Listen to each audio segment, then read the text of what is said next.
샬롬. 오늘도 주님의 말씀을 사모하는 우리 성도님들 한 분 한 분을 주님의 이름으로 축복합니다. 오늘도 영육의 이 강건함을 통해 하나님 앞에 온전히 또 이렇게 예배하며 영광 돌리는 우리 복된 성도님들이 다 되시기를 주님의 이름으로 축복합니다. 다 같이 오늘 큐티의 말씀 읽도록 하겠습니다. 여호와께서 사사들을 세우사 노력자의 손에서 그들을 구원하게 하셨으나 그들이 그 사사들에게도 순종하지 아니하고 오히려 다른 신들을 따라가 음행하며 그들에게 절하고 여호와의 명령을 순종하던 그들의 조상들이 행하던 길에서 속히 치우쳐 떠나서 그와 같이 행하지 아니하였더라.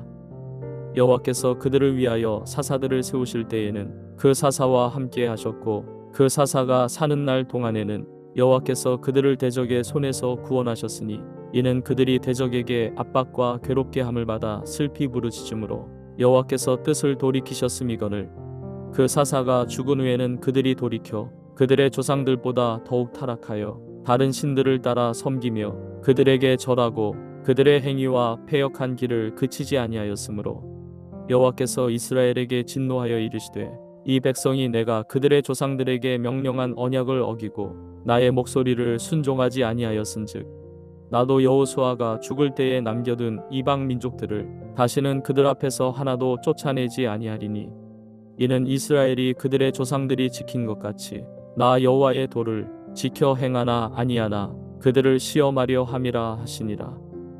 여호와께서 그 이방 민족들을 머물러 두사 그들을 속히 쫓아내지 아니하셨으며 여호수아의 손에 넘겨주지 아니하셨더라. 이 사사기의 말씀을 보시면 이 전형적인 패턴이 하나 있습니다. 이스라엘 백성들은 이방의 우상을 숭배하고 또 하나님 앞에 죄를 짓고 살아갑니다. 하나님 앞에 죄를 지을 때마다 주변 이방 나라의 그 압제 속에서 어려움을 당하게 됩니다. 백성들이 어렵고 이 힘든 시간을 보낼 때 그들은 하나님 앞에 기도를 하고 하나님은 그 기도의 소리를 들으셔서 사사를 보내주시고 이스라엘에게 평화가 임하게 됩니다. 이것이 사사기의 말씀에 반복적으로 나오는 내용입니다. 오늘 본문의 말씀도 이 전형적인 사사기의 패턴을 볼 수 있습니다. 이스라엘 백성들이 하나님을 알지 못하고 이방 신인 이 바알을 섬기게 됩니다. 이방 나라를 통해 고통 가운데 있지만 하나님은 이스라엘 백성들을 사랑하셔서 사사를 보내주십니다. 오늘 본문 역시 동일한 내용으로 이 18절 말씀입니다. 그러나 주님께서는 그들을 돌보시려고 사사를 세우실 때마다 그 사사와 함께 계셔서 그 사사가 살아있는 동안에는 그들의 원수들의 손에서 구하여 주셨다.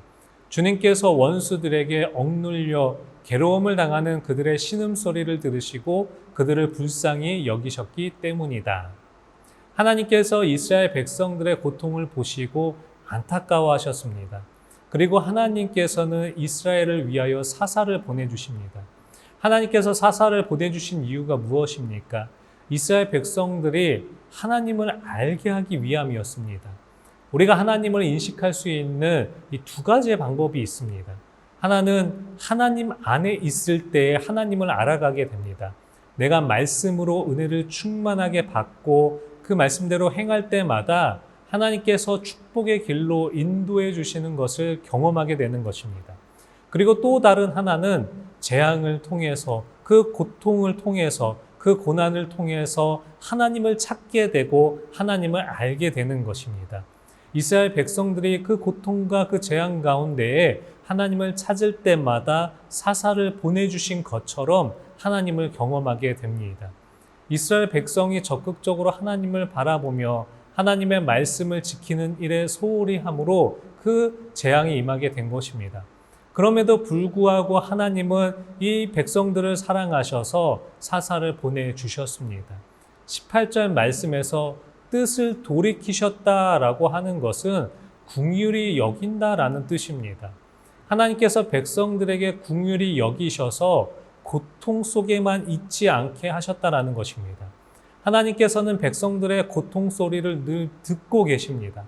사사 시대에도 백성들의 고통 소리를 듣고 이 사사를 보내주신 것처럼 이스라엘 백성들이 애굽에 있을 때에도 마찬가지였습니다. 출애굽기 3장 7절의 말씀입니다. 여호와께서 이르시되 내가 애굽에 있는 내 백성의 고통을 분명히 보고 그들이 그들의 감독자로 말미암아 부르짖음을 듣고 그 근심을 알고라고 말씀합니다. 애굽에서 이스라엘 백성들은 힘든 나날을 보내고 있었습니다. 그런데 하나님께서는 내 백성의 고통을 분명히 알고 보고 듣고 있다라는 것입니다. 하나님께서는 이스라엘 백성들의 고통과 탄식을 알고 계셨으며 그들이 하나님 앞에 부르짖는 소리를 들으셨다라는 것입니다. 그리고 하나님은 모세를 준비시켜 출애굽을 시키십니다. 그리고 우리 역시 마찬가지입니다. 우리 역시 죄의 고통에서 신음 가운데 있던 자였습니다. 그리고 죄인을 위해 하나님의 그 독생자이신 예수 그리스도를 우리에게 보내주셨습니다. 늘 고통 가운데 있어야 했던 우리지만 예수 그리스도를 보내주셔서 그를 믿는 자는 멸망하지 않고 영생을 얻을 수 있습니다. 우리 역시 반복되는 그 죄의 모습을 끊어내기 위해서는 예수님을 온전히 믿어야 합니다. 사사를 보내주심으로 인해 하나님을 더 믿고 진정한 주인이신 하나님을 알아야 했던 것처럼 예수 그리스도를 통해 하나님을 알아가는 믿음이 되어야 합니다. 우리의 죄를 위해 이 땅에 보내주신 예수 그리스도를 온전히 믿고 예수님과 동행하는 그 믿음이 되어야 합니다. 다른 것을 섬기는 것이 아닌 예수님을 바라보고 섬길 때에 그 하나님의 사랑을 우리는 기억해야 하는 것입니다. 오늘 본문 앞절의 말씀에서 그들의 괴로움이 심하였다라고 합니다. 여기서 괴로움은 묵다라는 뜻입니다. 그러니까 마음의 상태가 묶인 것입니다. 지금 이스라엘 백성들이 바알과 아스타롯에게 그 마음이 묶인 것입니다. 그리고 이스라엘 백성들이 고통 가운데 있게 된 것입니다. 세상을 사랑하고 세상과 마음이 묶이게 되면 고통밖에 없습니다. 그러나 예수 그리스도와 그 마음이 묶이게 되면 평안과 축복임을 믿으시길 바라겠습니다.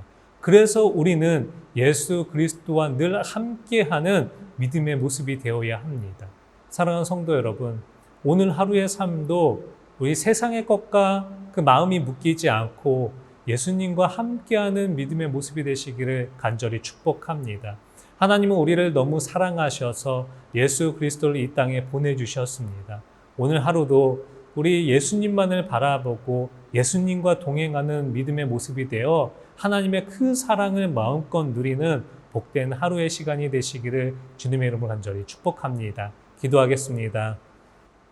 사랑의 하나님 아버지, 은혜 감사를 드립니다.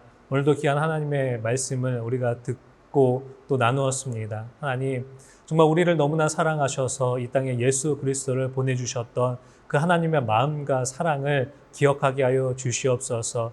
죄의 정말 그 반복적인 모습으로 나아가는 우리의 모습이 되는 것이 아니라 날마다 우리 주님과 함께하게 하여 주시고 그 마음이 주님과 묶이게 하여 주셔서 죄의 고리를 다 끊어내게 하시고 날마다 주님의 기뻐하시는 일들만 바라보게 하시고 또 예수 그리스도를 바라봄으로 인해서 하나님이 우리를 너무나 사랑해 주신다라는 그 사랑의 마음을 온전히 깨닫는 복된 하루의 시간 되게 하여 주시옵소서. 그래서 오늘 하루의 시간도 주님의 그 사랑을 고백하며 나아가는 우리의 믿음이 될 수 있도록 주님 함께하여 주시옵소서. 주님 감사합니다. 주님 사랑합니다. 이 모든 말씀 우리 주 예수 그리스도의 이름으로 감사히 기도드리옵나이다. 아멘.